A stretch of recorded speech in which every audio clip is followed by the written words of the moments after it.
Listo, pues bueno, gracias a Dios estamos otra vez en Juan, nos quedamos en el capítulo 8 y vamos a ver hoy pues una narrativa bastante interesante.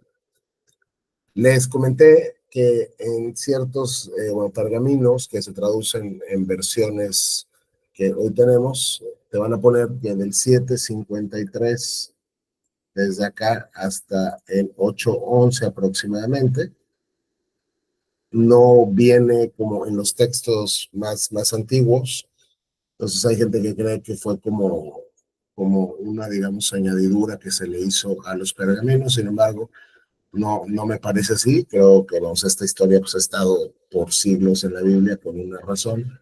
Me parece que es totalmente inspirada y sobre todo como vamos a ver hoy, no es algo único, porque hay gente que no entiende lo que Jesús hace acá con esta mujer que es sorprendida en el acto mismo del adulterio. Entonces vamos a empezar, porque es porque es un pasaje muy interesante. Recordemos que que nos quedamos con los fariseos tramando cómo matar al Señor. Ellos odian a Jesús y lo quieren muerto, entonces no pierden oportunidad para perseguirle, para hacerle caer en trampas, porque son enemigos de Jesucristo. Jesús regresó entonces al monte de los olivos, pero muy temprano a la mañana siguiente estaba de vuelta en el templo. Recuerdan que Jesús entraba al templo, enseñaba y salía. Entonces, al día siguiente, él regresa por la mañana al templo, pronto se juntó una multitud y él se sentó ¿para qué? Para enseñarles lo que hacía siempre. Mientras hablaba, los maestros de la ley religiosa y los fariseos, los expertos en la ley de Moisés, le llevaron a una mujer que había sido sorprendida en el acto del adulterio. Entonces, Cristo está ahí, con sus discípulos, digamos, enseñando. Sus enemigos, porque ya sabemos que los fariseos y los escribas son sus enemigos, le llevan a una mujer que dice había sido sorprendida en el acto del adulterio. Esto es, fue sorprendida en la intimidad sexual con un hombre que no era su esposo. Entonces la pusieron en medio de la multitud. ¿Y qué le dijeron a Jesús? Dice que llegaron y le dijeron, tú eres un maestro, tú eres un rabí. Entonces llegan y le reconocen como maestro. Le dijeron a Jesús, esta mujer fue sorprendida en el acto de adulterio. La ley de Moisés manda apedrearla. ¿Tú qué dices? El versículo 6 claramente nos dice, intentaban tenderle una trampa para que dijera algo que pudieran usar en su contra, pero Jesús se inclinó y escribió con el dedo en el polvo. Entonces llegan con Jesús, le presentan a una mujer que fue sorprendida teniendo relaciones sexuales con alguien que no es su esposo, refieren a la ley de Moisés y le dicen, dijo Moisés, dijo Dios en su ley por medio de Moisés, que cuando alguien cometiera este pecado debía morir. ¿Tú qué dices? Porque saben que Jesús es un hombre que siempre muestra compasión por los pecadores. Recuerden que ya le han estado acusando varias veces de por qué comes con los borrachos, por qué comes con este tipo de pecadores. La primera pregunta que nos tenemos que hacer es, ¿qué es lo que dice la ley de Moisés sobre el adulterio? Entonces vamos rapidísimo, nada más esto ya lo vimos en Éxodo. Desde luego los 10 mandamientos prohíben el adulterio. Esto está clarísimo en la Biblia. Dios dice no cometes adulterio, está prohibido el adulterio. Y ya vimos en su momento que no se refiere solamente a cuando estás casado, que tengas intimidad con otra persona que no sea tu cónyuge, sino se refiere a varias y a todas las conductas que se desvían del patrón sexual de Dios. Sin embargo, desde luego que está prohibido. Dios en la ley dijo no cometes adulterio. Luego los fariseos dicen, Dios nos mandó que las personas que cometan adulterio mueran. Y esto también es verdad, lo podemos encontrar en Levítico 20, está en el 10. Sí, sí es aquí, ¿no? Si un hombre comete adulterio con la esposa de su vecino, tanto el hombre como la mujer que cometieron adulterio serán ejecutados. La Reina Valera dice, si un hombre cometiere adulterio con la mujer de su prójimo, tanto él como ella, el hombre como la mujer, indefectiblemente, esto quiere decir, tiene que pasar, serán muertos. Entonces, los fariseos están diciendo la verdad. Dios prohíbe estas conductas y la ley de Moisés las castiga bajo la pena de muerte. ¿Por qué la Biblia dice que intentaban tenderle una trampa? Lo primero que tendríamos que preguntarnos es si los fariseos realmente buscaban justicia, ¿ok? Si buscaban justicia, ¿cuáles son los elementos que faltarían acá? ¿Quién lo intenta, por ejemplo? Si los fariseos realmente estaban buscando justicia, ¿qué cosas creen que faltarían aquí? Que estuviera el hombre también. Exactamente, hermana. O sea, aquí el primer punto es, Dios condena la práctica del adulterio. Pero como ya vimos en la ley de Moisés, cuando estas cosas sucedían, tanto el hombre como la mujer debían morir. Y aquí vemos que solamente están presentando a la mujer. La pregunta obvia y la pregunta obligada es ¿dónde está el hombre? Porque los fariseos están diciendo que la mujer fue sorprendida en el acto mismo del adulterio. Eso quiere decir que la sorprendieron teniendo intimidad con otro hombre en ese momento. Y entonces, si la sorprendieron en el acto mismo del adulterio, ¿dónde está el hombre? Esto nos muestra que los fariseos no es como que estuvieran buscando que se cumpla la ley mosaica al pie de la letra, porque si no, ¿dónde está el hombre? Y no le llevaron al hombre, solo le llevaron a la mujer.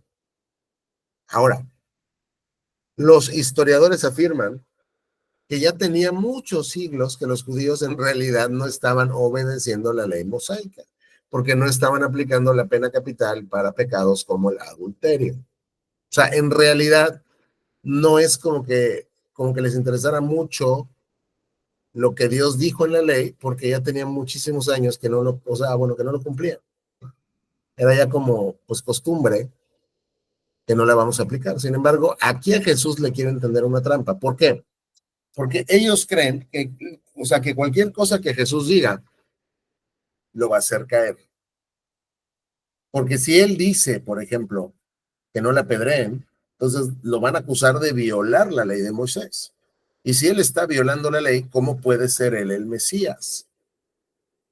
Y luego, si él dice que la tienen que matar, lo van a acusar de inmediato con Roma, porque los judíos saben que ellos no pueden matar a nadie si no es por mano de los romanos.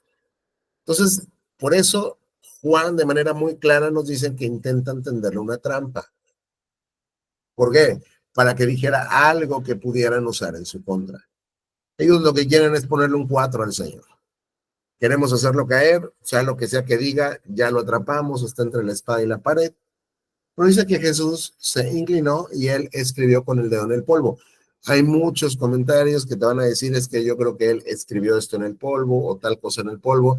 La Biblia no nos dice qué es lo que Jesús estaba escribiendo en el polvo, porque no es relevante para el punto acá. Entonces, como ellos seguían exigiéndole una respuesta, él se incorporó nuevamente y les dijo, muy bien, pero el que nunca haya pecado, que tire la primera piedra. Luego volvió a inclinarse y siguió escribiendo en el polvo. Y lo que el Señor acaba de hacer fue algo magistral que los fariseos no se esperaban. Porque con esta declaración de Jesucristo, Él no niega la culpabilidad de la mujer de ninguna manera, Él no disminuye la santidad de la ley de Dios de ninguna manera, simplemente les dice, ustedes saben que los testigos de un crimen que merece muerte son los primeros que tienen que tirar las piedras. Entonces, ya que ustedes vienen a mí y me están preguntando, pues el que ustedes no tenga pecado, que tire la primera piedra. Esto desde luego que no se refiere a que Moisés dijo que tenía que ser alguien impecable el que siempre matara a los que violaban la ley, porque si no, pues nadie jamás puede tirar piedras. Pero aquí Jesús sabe cuál es el motivo que hay en su corazón. Y sobre todo sabe que no están buscando justicia, por lo que ya dijimos ahorita, y porque aparte Jesús no es un juez. Él es un rabino para los fariseos. Si los fariseos están buscando justicia, tendrían que haber ido con la mujer y con el hombre ante un juez que es el que resuelve este tipo de casos. Y luego tenían que haber ido con Roma para decirle, oye, tenemos que matarlos por tal, tal, tal.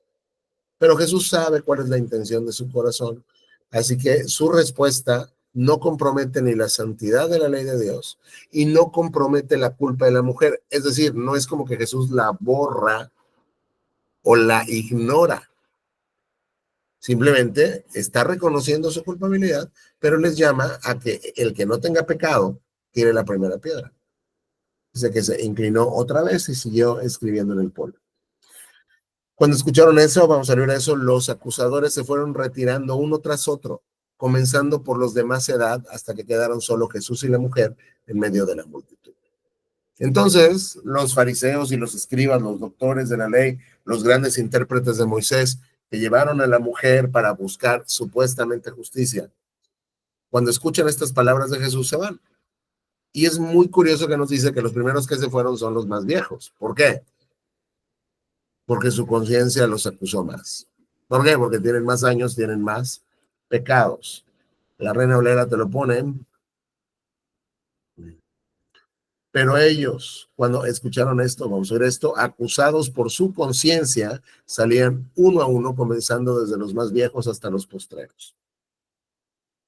Entonces, al final del día, su conciencia no les permitió tirar la piedra. ¿Por qué? Porque probablemente ellos mismos también eran adúlteros. Tal vez no físicamente, pero recuerden que Cristo ya nos explicó en el Sermón del Monte que para Dios no es necesario que cometas la conducta física, sino basta con tener un pensamiento sucio. Entonces los fariseos y los escribas, los doctores de la ley, están siendo acusados por su conciencia y se retiran y dejan solo a Jesús con la mujer. Entonces, dice que Jesús se incorporó otra vez y le preguntó a la mujer, o le dijo a la mujer, ¿dónde están los que te acusaban? Ni uno de ellos te condenó. Dice, a ver, ¿dónde están los que te iban a matar? ¿Quién fue el primero que te tiró la piedra? Ni uno, Señor, dijo ella. Yo tampoco, le dijo Jesús, vete y no peques más. Y en realidad la gente que dice que esta parte de la Biblia no debe pertenecer a la Biblia es por esta frase. Yo tampoco te condeno.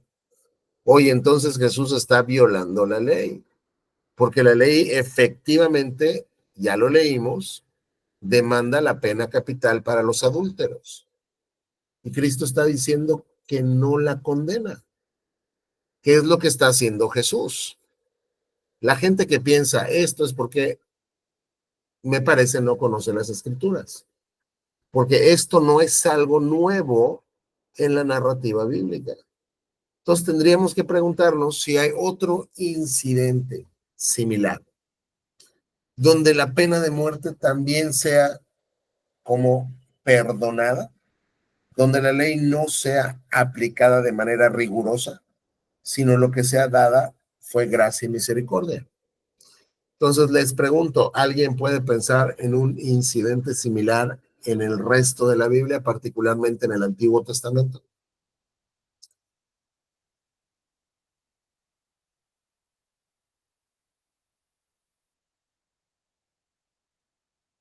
Hola, hola. A ver, ¿lo puedes repetir?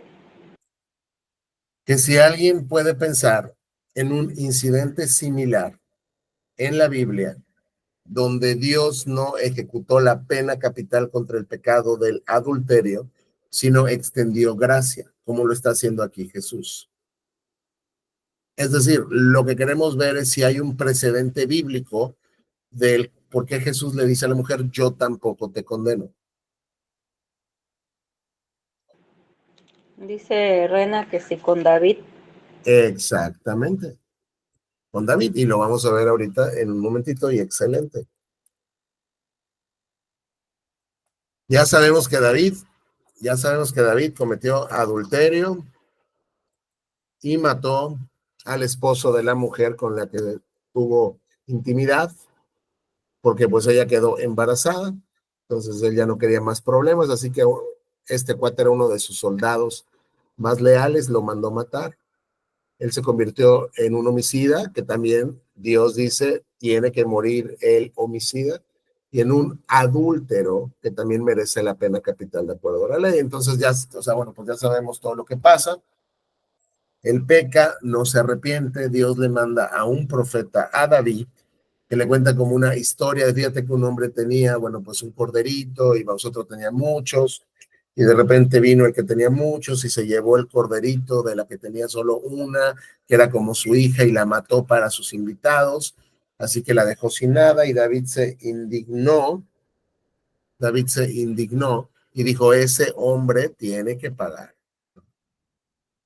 O sea, vamos, acá dice, tan cierto como que el Señor vive, juró, cualquier hombre que haga semejante cosa merece la muerte, debe reparar el daño, etcétera, etcétera. Y el profeta le dijo a David, tú eres ese hombre, tú eres ese hombre. Y entonces ya pues le dice, Dios te dice, te puse como rey de Israel, te libré del poder de Saúl, te di la casa de tu amo, sus esposas, etcétera, etcétera, etcétera. Dios al final le, le, le culpa y le descubre su pecado. ¿Ok? Entonces, en el 13 dice que David confesó al profeta Natán, he pecado contra el Señor. Y Natán respondió, sí, pero el Señor te ha perdonado y no morirás por este pecado. Reina Valera te lo dice así. Entonces dice que David le dijo a Natán, pequé contra Jehová, y Natán dijo a David, también Jehová ha remitido tu pecado, no morirás.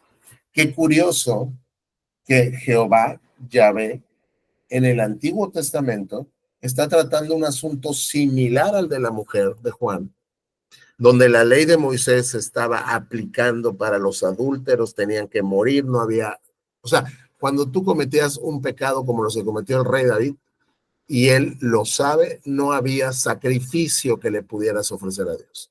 Porque ya vimos en Levítico que los sacrificios que Dios dejó no hacían provisión para los pecados voluntarios determinados que tú planeabas. Entonces, por eso el rey entiende lo que tienen que hacer con él. Me tienen que apedrear, me tienen que matar. Y el profeta le dice, Dios ha remitido tu pecado, Dios ha quitado tu pecado, Dios ha perdonado tu pecado, no morirás. Es exactamente lo mismo que Cristo le está diciendo a la mujer, yo tampoco te condeno. Entonces, no hay ninguna evidencia del por qué tendríamos que rechazar esta sección como algo realmente genuino y bíblico dentro del Evangelio de Juan. Porque no es como que Cristo cuando le dice yo no te condeno, no es como que está diciendo algo que antes Dios no haya hecho también, dejando un precedente en el caso de David. Entonces, las palabras del Señor, ahí cuando le dice yo tampoco te condeno, son como un eco de lo que Dios le dijo a David por conducto del profeta Natán. Y Cristo le dijo, vete y no peques más. Cristo reconoce la culpa de la mujer. No es como que Cristo le dijo, vete y sigue pecando como tú quieras. Cristo le dijo, yo no te condeno, pero deja ese pecado, deja de pecar, tienes que arrepentirte. Entonces aquí el Señor no está otra vez ni comprometiendo la ley de Moisés, ni comprometiendo la santidad de Dios, y está mostrando misericordia, y está mostrando gracia, tal como Dios lo hizo en el Antiguo Testamento con David. Así que por tener un precedente tan paralelo, porque es el mismo pecado, y es la misma respuesta, nos damos cuenta que Juan 8 del 1 al 11 pertenecen a la Biblia. ¿Tiene alguna pregunta hasta acá? No. No. No. Ok, entonces vamos a seguir. De un momento, por favor. Vamos a seguir el 12. Jesús habló una vez más al pueblo. Entonces, una vez que se termina este tema con la mujer, con los que le acusaban, que ya se fueron, que no lograron nada con él, él se dirige otra vez al pueblo y dijo, yo soy la luz del mundo. Si ustedes me siguen, no tendrán que andar en la oscuridad porque tendrán la luz que lleva a la vida. Entonces, quiero que, de verdad, cuando encuentren todas las afirmaciones de yo soy que Jesús hace en Juan, quiero que recuerden la zarza ardiendo con Moisés en Éxodo, cuando Moisés le pregunta cómo te llamas, porque el pueblo me preguntará quién me envió, y Dios le dijo, diles, yo soy, me envió a nosotros, o sea, a todos ustedes, a vosotros. Cuando Jesús dice yo soy, y luego yo soy la luz, Jesús está diciendo otra vez, yo soy Dios. O sea, Él se hace divino, Él se declara divino, Él se declara Dios.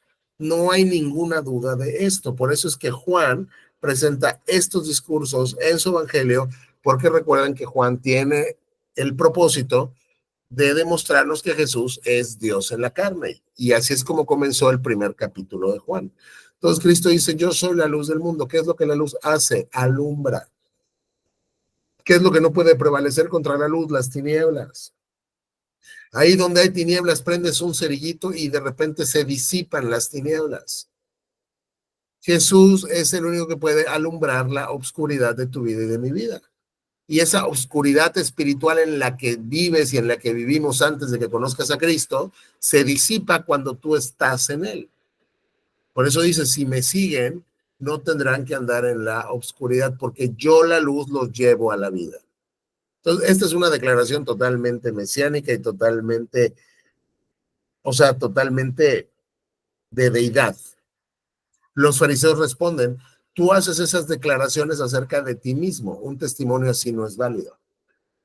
Sus enemigos le dicen, bueno, pues eso dices tú, ¿no? Y que lo digas tú a mí no me demuestra nada. Cristo les dice, estas afirmaciones sí son válidas, aunque las diga de mí mismo, respondió Jesús. No importa que yo diga esto de mí porque es real, pues sé de dónde vengo y a dónde voy. Pero eso es algo que ustedes no saben de mí.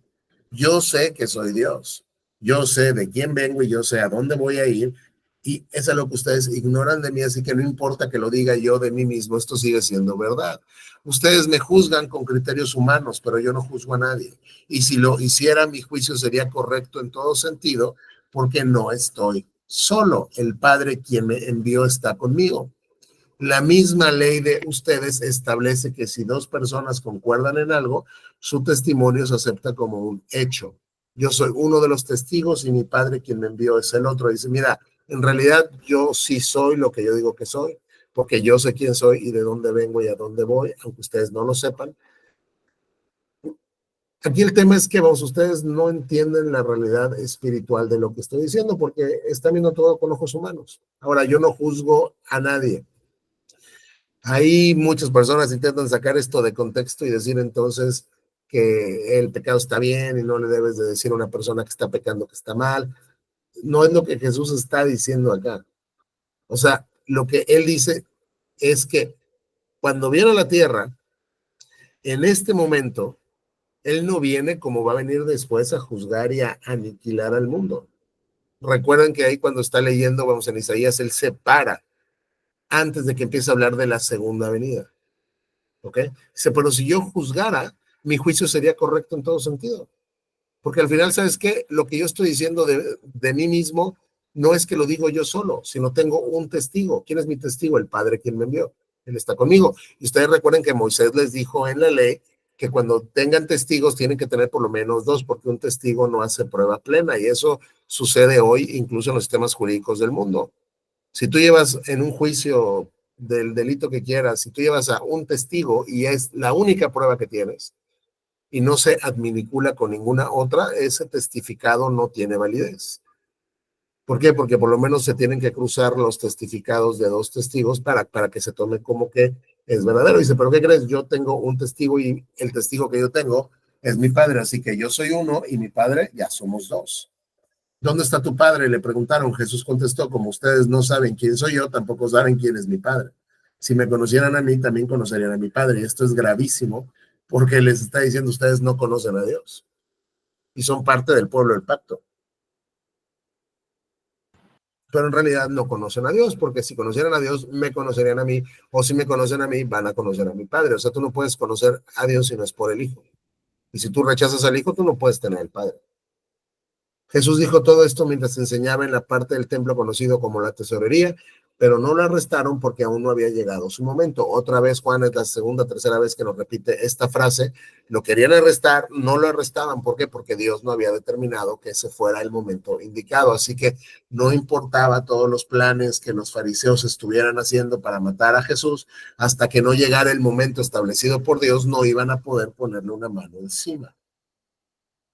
Más tarde Jesús volvió a decirles, yo me voy y ustedes me buscarán, pero morirán en su pecado. A donde yo voy, ustedes no pueden ir. Y esto es algo, cuando leí la primera vez en mi vida, hace muchos años, cuando leí esta frase, fue impactante porque el mismo Salvador del mundo te está viendo a los ojos y te está diciendo lo que va a pasar contigo. Y la sentencia que él pronuncia contra ti es, vas a morir en tu pecado. Y si mueres en tu pecado, lo único que te espera es la furia, la ira no mitigada de Dios contra tu pecado y contra ti. Y Cristo le dice, ¿sabes qué? Mira, yo no voy a estar siempre acá. Ya luego ni van a saber dónde estoy, pero tú, por no creer en mí, vas a morir en tu pecado. Es una sentencia de muerte.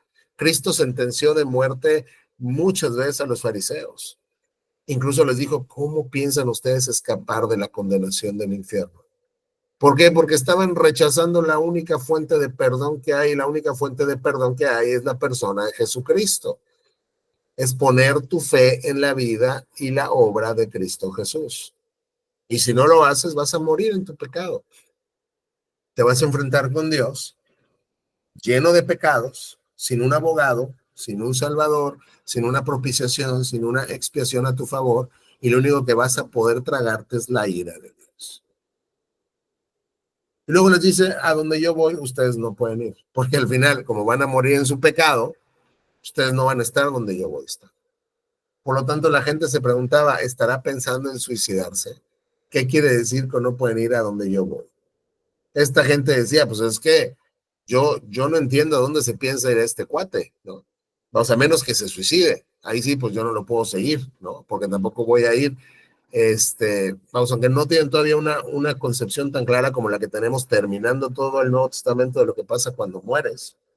Al final del día dicen, yo no me voy a suicidar. Y si este se va a suicidar es porque se va a ir a un lugar donde yo no voy a estar ahí. Entonces, ¿qué quiere decir con que no podemos ir donde él va? Básicamente no pueden ir a donde él va porque van a morir en su pecado y él va a estar en el reino de Dios. Y ustedes no van a estar en el reino de Dios porque no creen en Jesucristo y van a morir en su pecado. Jesús continuó diciendo, ustedes son de abajo, yo soy de arriba. Ustedes pertenecen a este mundo, yo no.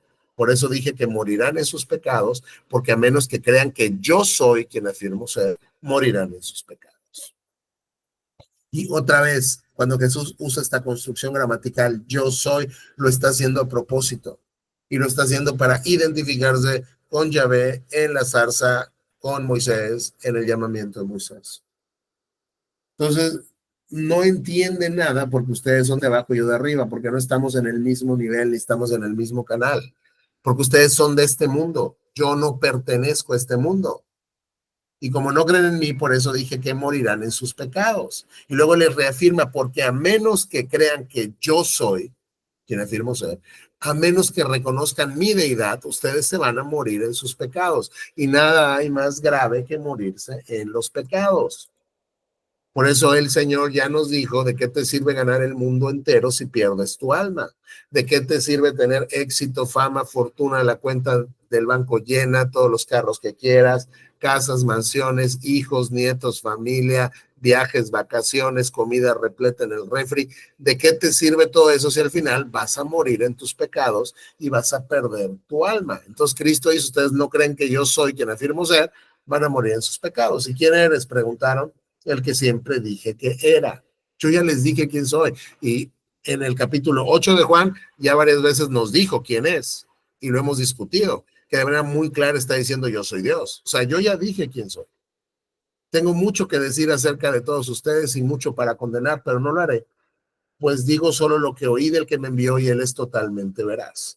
Yo podría condenarles en este momento por lo que están haciendo y decir muchísimo de todo lo que están haciendo ustedes acá, pero no lo voy a hacer porque en este momento la misión que Dios me dio fue otra. Yo solo digo lo que Él me dijo que dijera y Él dice la verdad. Pero llegará el momento donde Jesús vendrá como león, ya no como cordero, como vino la primera vez como cordero a inmolarse en la cruz, vendrá como león a destrozar, a despedazar a sus enemigos.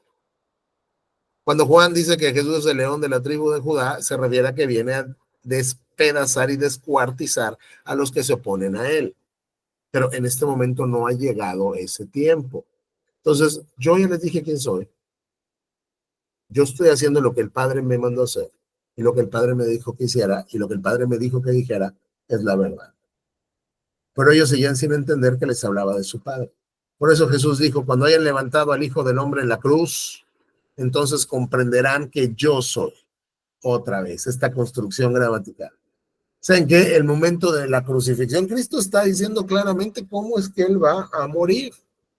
No es como que lo tomaron por sorpresa y pues vamos, ahora qué hago, ¿no? Él sabe que va a haber una cruz. Él sabe cuál es el propósito y el plan que Dios tiene para su vida. Muchas personas que son totalmente ateas, cuando hacen series o películas sobre Jesús, te quieren pintar a un Jesús que no sabía quién era. O sea, como que él nunca supo que él era el Mesías, luego lo fue descubriendo poco a poco. O sea, digo, o sea, Cristo Jesús, siendo verdaderamente Dios, verdaderamente hombre, sabía totalmente cuál era su destino y cuál era su propósito en la tierra. Entonces, cuando yo haya sido crucificado, ahí van a comprender que yo soy. Yo no hago nada por mi propia cuenta, sino que digo únicamente lo que el Padre me enseñó, y el que me envió está conmigo, no me ha abandonado, pues siempre hago lo que a él le agrada. Entonces, muchos de los que oyeron sus palabras creyeron en él. Entonces, otra vez Juan nos presenta las reacciones diferentes ante las palabras de Jesús. Unos dudan, hay un grupo que son sus enemigos a muerte y rechazan todo lo que dice, y hay un grupo que está creyendo en lo que él está diciendo. Y él está diciendo que él viene de Dios y que él es Dios. Y que él está siendo respaldado por su Padre, y lo que él está diciendo es la verdad de Dios. Él es como la boca de Dios que vino al mundo para hablarnos las palabras de Dios. Entonces están creyendo en él. Jesús les dijo a los que creyeron en él, ustedes son verdaderamente mis discípulos si se mantienen fieles a mis enseñanzas, y conocerán la verdad, y la verdad los hará libres. Entonces hay gente que está creyendo en Jesús. Déjame ver más aquí cómo lo traduce la Reina Valera 31. Sí. Hay gente que está creyendo en Jesús y les dice, para ser mis discípulos, no basta con una profesión de yo creo en ti, ahí como un tiempo momentáneo, sino el que realmente es mi discípulo va a mostrar la veracidad de su fe por medio de la fidelidad a mis palabras. Es decir, si tú y yo somos cristianos, vamos a demostrar que somos cristianos por medio de vivir como cristianos, vivir bajo la ley de Dios, vivir bajo las palabras de Dios, obedeciéndolas. Es decir, el discípulo lo muestra por medio de la fidelidad que su vida refleja a las enseñanzas de Dios, en este caso la boca de Cristo, y conocerán la verdad, porque Cristo es la verdad. La verdad no es un concepto filosófico ni abstracto. La verdad es una persona, y esa persona es Jesucristo. Y esto es importante entenderlo. Cristo es la verdad. Él como persona, Él es la verdad, y lo vamos a conocer a Él, y esta verdad nos va a hacer libres de nuestra esclavitud, nos dirá después Pablo, al pecado y a la muerte. Entonces, el discípulo que cree en Él se mantendrá fiel a sus enseñanzas, conocerá la verdad, y esa verdad, que es Jesucristo, no un concepto filosófico, los libertará. Para que entonces otra vez la implicación es libres del pecado, libres del poder del pecado en su vida, puedan transitar su vida como mis discípulos, manteniéndose fieles a mis enseñanzas. De nada sirve que tú y yo digamos que somos discípulos de Jesucristo y vivimos peor que el diablo. Ahora, ¿el cristiano es impecable? No, el cristiano peca todos los días, un montón de veces, pero el cristiano se arrepiente. Y el cristiano se levanta y dice, Señor, pequé otra vez, quiero caminar en tu voluntad, quiero ser como Cristo, perdóname. Entonces, hay gente que cuando Cristo dice esto, le está contestando, pues nosotros somos descendientes ¿de quién? Del primer patriarca. ¿Cómo se llama ese patriarca? Abraham. Somos descendientes del patriarca. Le respondieron, nunca hemos sido esclavos de nadie. ¿Qué quieres decir con los hará libres? Y aquí Juan presenta esta frase hasta con un poco de sarcasmo, porque cuando Cristo les dice, y la verdad que conocerán los va a ser libres, dicen, no, espérame, nosotros somos judíos, descendemos del patriarca, nunca hemos sido esclavos de nadie, ¿cómo es que dices que vamos a ser libres? Creo que se les olvidó los 400 años que estuvieron como esclavos en Egipto. Creo que se les olvidó tanto las tribus del norte como del sur, los años que vivieron en cautiverio de pueblos paganos, y creo que se les olvidó que en este momento son esclavos de los romanos. O sea, Juan hasta con un poco de sarcasmo lo presenta de, nunca hemos sido esclavos, oye mi hermano, has pasado gran parte de tu historia siendo esclavo de alguien, pero aquí desde luego Cristo se está refiriendo a una esclavitud espiritual. Y Cristo, para que no nos quede duda, les aclara a qué se está refiriendo. Jesús contestó, les digo la verdad, todo el que comete pecado es esclavo del pecado. Yo me estoy refiriendo a la esclavitud bajo la cual tú vives, a la rebelión contra la ley de Dios. Es decir, si pecas, es porque eres un esclavo del pecado, porque obedeces a tu amo y tu amo es el pecado. Entonces quiero que entiendas cuál es la esclavitud a la que me estoy refiriendo. Y una persona que no conoce a Cristo, ya nos lo dijo Pablo también, es esclava del pecado. No puede hacer otra cosa sino pecar. ¿Por qué? Porque está sujeto o sujeta a un yugo de esclavitud y ese yugo de esclavitud es el pecado. Luego dice, un esclavo no es un miembro permanente de la familia, pero un hijo sí forma parte de la familia para siempre. Ahora, quiero que contrasten, dice, la posición de un esclavo comparado con un hijo. Pues un esclavo no pertenece a la familia en realidad. Y cuando quieren lo venden y se va y se acabó y ya no está más allí. Pero un hijo, el que es hijo, forma parte de la familia para siempre. El hijo tiene una filiación, una unión absoluta con su padre. Así que todo lo que es del padre será del hijo y es del hijo y nunca dejará de estar en la familia. Así que 36, en consecuencia de lo que Cristo les acaba de decir, noten siempre estos conectores en la Biblia, así que si el Hijo los hace libres, ustedes son verdaderamente libres. La única manera de lograr la libertad de la esclavitud al pecado no es con voluntad propia o con fuerza de voluntad, no es con programas de apoyo, no es con libros de autoayuda, de superación personal, no es con alcohólicos anónimos. Esas son cosas que no sirven, son basura para transformar a una persona pecadora. ¿Por qué? Porque la persona es esclava del pecado. Se necesita que Dios de manera soberana la regenere y le cambie la naturaleza. ¿Ok? Y cuando Dios te regenere, vas a creer en su Hijo, y entonces su Hijo te hará verdaderamente libre. Tú crees que eres libre, nunca has sido libre, pero si crees en Cristo de verdad, por primera vez en tu vida vas a ser verdaderamente libre. Ahora, Cristo les dice, claro que me doy cuenta que son descendientes del primer patriarca, ¿no? Porque este es como un título súper importante que tienen para este primer patriarca. Él es como el top de los top. Yo provengo de Abraham. Así que, o sea, Cristo dice, yo me doy cuenta que son descendientes de Abraham. Aún así, algunos de ustedes procuran matarme. Oigan, ¿sí se acuerdan lo que Dios le prometió al patriarca del cual ustedes claman ser sus descendientes? Parte de la promesa era, en tu descendencia van a ser bendecidas, benditas todas las familias de la tierra. ¿Con quién? Con Jesucristo. Cristo está diciendo, yo soy el cumplimiento de la promesa al patriarca del cual tú dices descender.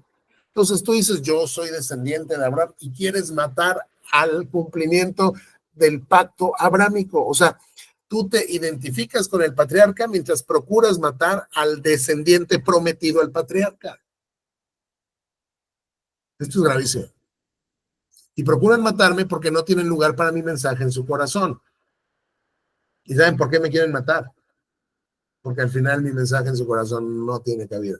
Mis palabras en su corazón solo rebotan. Yo les cuento lo que vi cuando estaba con mi padre, pero ustedes siguen el consejo de su padre. Entonces Cristo acá,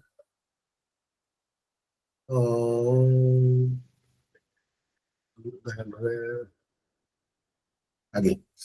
Entonces acá Cristo, de nueva cuenta, toma a su padre como el fundamento de todo lo que él está diciendo. Así que dice, quiero que entiendan que esta relación que yo tengo con mi padre es tan fuerte que no la van a destruir ustedes, ¿ok? Así que todo lo que yo les digo, yo lo digo de mi relación con mi padre, de lo que el padre me dice que yo diga o de lo que vi cuando estaba con él. Pero ustedes siguen el consejo de su padre, pero ustedes, cuando Cristo dice esto es, pero ustedes tienen un padre diferente al mío. O sea, tu padre y mi padre no es el mismo. Por eso es que mi mensaje no tiene lugar en tu corazón, porque mi padre y el tuyo no son la misma persona. Todos dijeron, nuestro padre es otra vez el patriarca. O sea, entonces llegan y declaran, nuestro padre es Abraham. No, respondió Jesús. Pues si realmente fueran hijos del patriarca, si realmente fueran hijos de este hombre piadoso, seguirían su ejemplo. En cambio, procuran matarme porque les dije la verdad, la cual oí de Dios. ¿Y qué creen? El patriarca nunca hizo algo así. ¿Saben qué? Ustedes pueden decir con la boca toda la vida que descienden de este patriarca, pero en realidad ustedes no son como él. Porque ustedes quieren matar al descendiente de la promesa, solo porque les dije la verdad y Dios me dijo que les dijera esta verdad. ¿Y qué creen? Que el patriarca jamás haría y jamás hizo algo así. No, ustedes imitan a su verdadero padre y otra vez les está diciendo algo más fuerte. ¿Somos hijos de Abraham? No, porque él era diferente y ustedes no son como él. No, ustedes son como su verdadero padre. Nosotros no somos hijos ilegítimos, respondieron. Dios mismo es nuestro verdadero padre. Entonces ellos ya están subiendo el volumen como de la discusión, porque ya se enojaron que Cristo les dice que en realidad no son hijos del patriarca. Y pues ellos encuentran gran orgullo en descender de la promesa, de la promesa del pacto con el patriarca. Así que dicen, no somos hijos ilegítimos. Porque ¿qué crees? Nuestro padre es Dios. Dicen ellos. Jesús les dijo, si Dios fuera su padre, ustedes me amarían. Porque he venido a ustedes de parte de Dios. No estoy aquí por mi propia cuenta, sino que Él me envió. ¿Por qué no pueden entender lo que les digo? Es porque ni siquiera toleran oírme, pues ustedes son hijos de su padre, el diablo, y les encanta hacer las cosas malvadas que él hace. Él ha sido asesino desde el principio y siempre ha odiado la verdad, porque en él no hay verdad.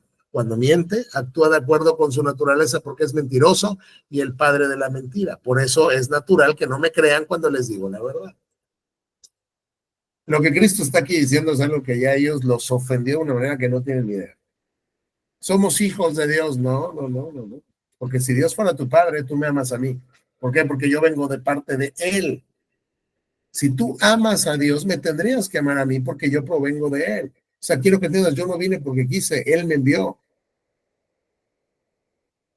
Pero ¿saben qué? No me entienden porque ni siquiera me quieren oír. ¿Y saben por qué no me quieren oír? Porque ustedes son hijos de otro padre que no es Dios, y ese padre es el diablo. Y a ustedes, ahí sí fíjense que sí se parecen, les encanta hacer las cosas malvadas que él hace. Ustedes diciendo que vienen del patriarca, yo les dije que no, porque no se parecen al patriarca. Pero ¿saben a quién sí se parecen? Al diablo. Porque hacen las cosas que él hace. Ustedes me quieren matar, y pues él ha sido un asesino desde el principio. Ustedes odian la verdad y él siempre ha odiado la verdad, porque en él no hay verdad. O sea, son como su padre el diablo. Cuando miente, el diablo está trabajando de acuerdo con su naturaleza, porque él es un mentiroso y él es el padre de la mentira, como ustedes. Por eso, porque son de su padre el diablo, es natural que no me crean cuando les digo la verdad. Noten que Jesús está diciendo que no le creen porque su naturaleza es otra. No está diciendo que son hijos del diablo porque no le creen. Esa diferencia es muy sutil, pero va a estar presente en todo el Evangelio de Juan. Cristo dice, no me creen cuando les digo lo que les digo, que es verdad, porque ustedes le pertenecen al diablo. No, no es como que le pertenecen al diablo porque no me creen, sino no me creen porque ustedes son del diablo, no son de verdad pueblo de Dios. ¿Quién de ustedes puede con toda sinceridad acusarme de pecado? Y si les digo la verdad, ¿por qué entonces no me creen?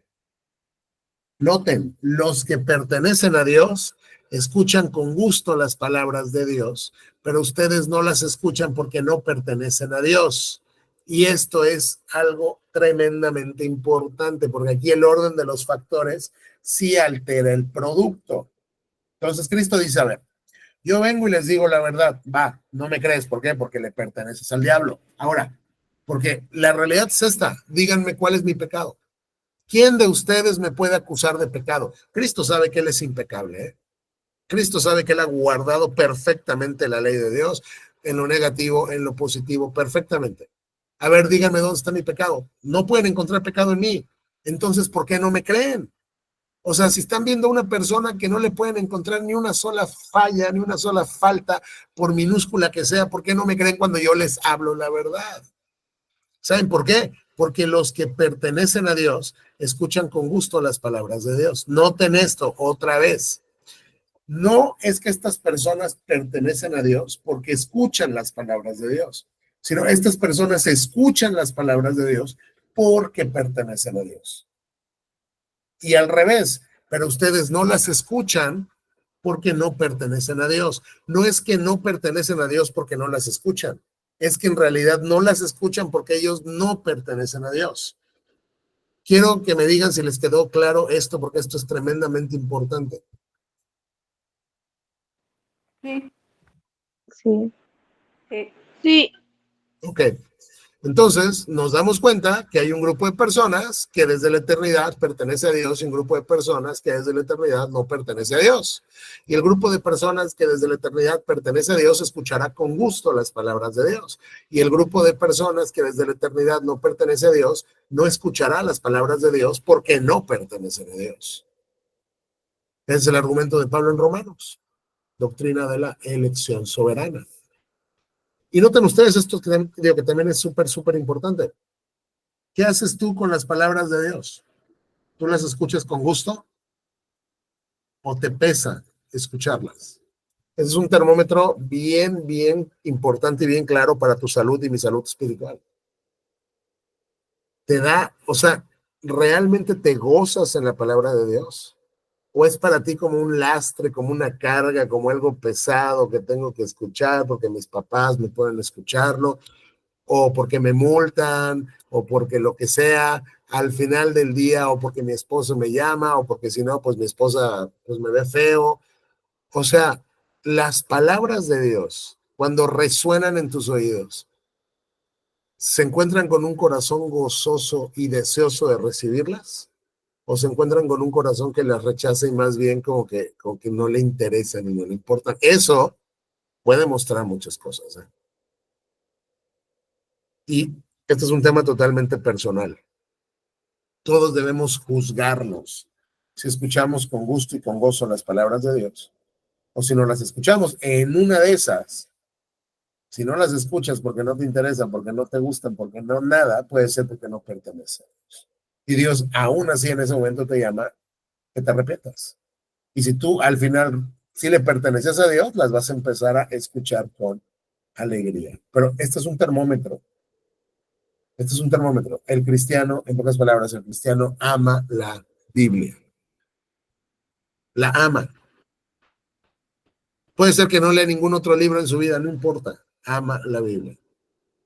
Porque la reconoce como un libro vivo, como un libro donde está el aliento de Dios. Pero bueno, Cristo acá le está dando una bofetiza, una bofeteada, les está dejando de verdad en la lona, y entonces ellos le gritan: samaritano endemoniado, replicaron.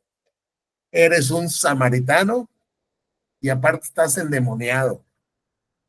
¿No veníamos diciendo que estabas poseído por un demonio? No, hombre, es que esto que estás diciendo solamente un demonio lo dice. Y aparte un samaritano, tú no perteneces al pueblo del pacto. No, dijo Jesús, no tengo ningún demonio, pues yo honro a mi Padre. Y él sigue insistiendo, Dios es mi Padre, yo lo honro a él. Noten cómo Cristo ya les dijo muchas veces que todo lo que les dice es porque el Padre se lo mandó que se los dijera. O sea, todo lo que les dice es la boca de Dios, son las palabras mismas de Dios. Y él honra a su Padre, y ese Padre que ellos creen que es su Padre, en realidad no es su Padre, porque ellos son hijos de su Padre, el diablo. Yo honro a mi Padre, en cambio ustedes me deshonran a mí. Y creo que no han entendido la afiliación y la vinculación que hay entre mi Padre y yo. Y aunque no tengo ninguna intención de glorificarme a mí mismo, Dios va a glorificarme y Él es el verdadero juez. Les digo la verdad, todo el que obedezca mi enseñanza jamás morirá. Entonces Cristo les dice, no, fíjense que no tengo un demonio. O sea, lo que estoy diciendo es verdad. Y quiero que entiendan, yo no vine a la tierra para glorificarme a mí mismo. Yo tengo otra misión en la tierra. Pero ¿sabes qué? Al final sí voy a ser glorificado. ¿Por quién crees? Por mi Padre. Por ese Padre que no es el tuyo y que tú no conoces. Y Él sí es el juez y Él sí te juzgará. Pero otra vez Cristo les dice, aún en medio de esto, le acaban de decir samaritano endemoniado y Cristo les dice, todo el que obedezca a mi enseñanza jamás morirá. Arrepiéntanse. Si ponen su fe en mí y la demuestran por medio de una vida cristiana de obediencia, no van a morir eternamente. No van a sufrir la segunda muerte en el infierno. Ese es el punto. Arrepiéntanse. Le dicen, ok, ahora sí estamos convencidos de que estás poseído por un demonio, dijeron. Porque hasta el patriarca, ellos siguen sacando al primer patriarca, vamos, Abraham, hasta él y los profetas murieron. Todos estos hombres piadosos ya se murieron.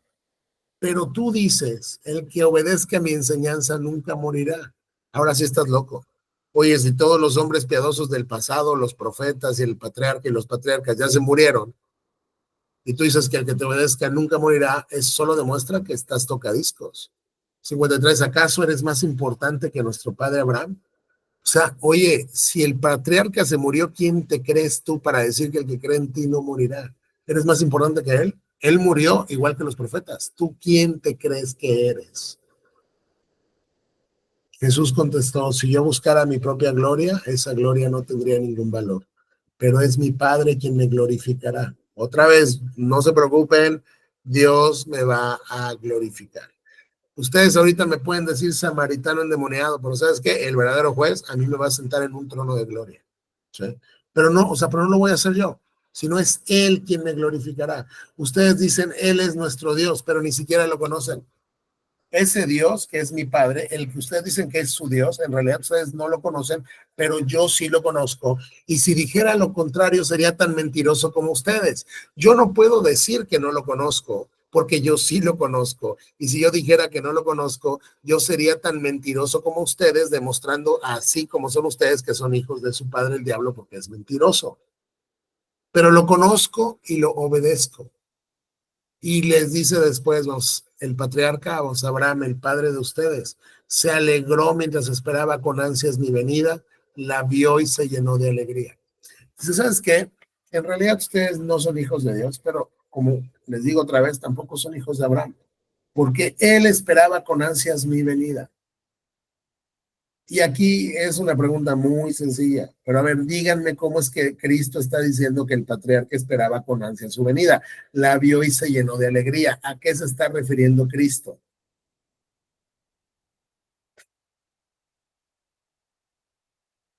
¿Quién lo intenta?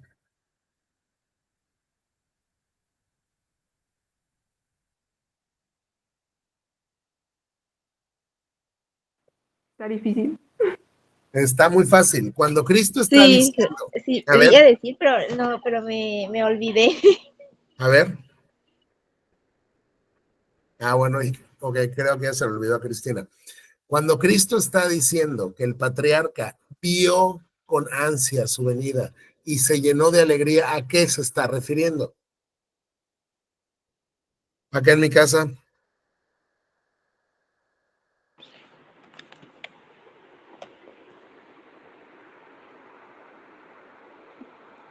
No sé. Ok, está muy fácil. A cuando Dios le da las promesas a Abraham.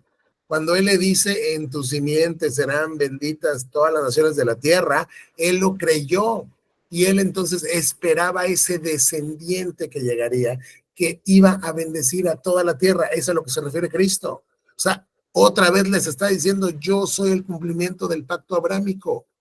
Cuando Cristo les dice esto de esta manera, de manera muy clara les está diciendo, yo soy el cumplimiento del pacto con Abraham, el cual él esperaba con ansias y en el futuro vio mi venida y se alegró porque seguro Dios cumplirá la promesa que me acaba de hacer de que va a venir un descendiente mío que va a bendecir a toda la tierra.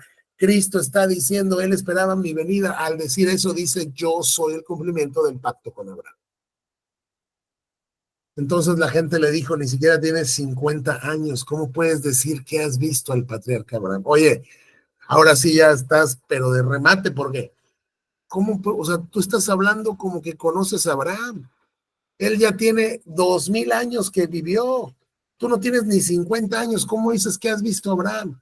Y Jesús contestó con algo que los va a rematar. Les digo la verdad, aún antes de que Abraham naciera, yo soy. Esta declaración es sublime. ¿Cómo es que conoces a Abraham si tiene 2000 años que se murió y tú no tienes ni 50 años? Oye, ¿qué crees? Que yo soy antes que Abraham. Y otra vez la construcción gramatical que nos recuerda a Moisés en la zarza ardiente cuando Dios le declara su nombre. Aún antes de que Abraham naciera, yo soy. Yo existo antes que Abraham. Yo soy Dios. Otra vez. O sea, Cristo, de verdad, el que diga que Cristo nunca dijo que era Dios, no ha leído Juan. Juan está lleno de cristología, de defender la deidad de Jesucristo. Una y otra vez, Juan te presenta evidencia tras evidencia en los milagros y en los discursos del Señor, donde el Señor dice, yo soy Dios. ¿Cómo lo remata aquí? Señores, yo existo, yo soy antes que su patriarca. En ese momento tomaron piedras. ¿Para qué? Para matarlo. ¿Para qué? Para arrojárselas. Porque dijeron, este cuate es un blasfemo. Ellos entienden lo que está diciendo Jesús. Yo existo antes que Abraham. Yo soy. No, este está blasfemando. Toman piedras para matarlo, pero Jesús desapareció de la vista de ellos y salió del templo. Y hasta aquí nos vamos a quedar. De verdad que Juan bueno, toda la Biblia es maravillosa y sublime, pero de todos los evangelios, Juan es mi evangelio favorito, porque es el que te presenta a Cristo de una manera tan clara como Dios, que tendrías que estar ciego, para no ver lo que Jesús está haciendo y para no ver lo que Jesús está diciendo. Y vemos también en Juan, como unos creen y otros le llaman samaritano endemoniado y lo quieren matar. Y es la misma reacción el día de hoy. Eso no ha cambiado. Jesús sigue siendo el mismo y la naturaleza humana sigue siendo la misma. Pero noten y tómense de todas y cada una de las promesas del Señor, de que quien crea en Él tendrá la luz de la vida, quien crea en Él no morirá eternamente. Porque al final del día es lo único que cuenta. ¿De qué nos sirve ganar el mundo si perdemos el alma? Entonces aquí la dejamos. ¿Alguien tiene alguna pregunta, comentario, inquietud? No, No. no. Ok, bueno, si no hay más preguntas, comentarios, nada, voy a terminar la grabación un momento, por favor.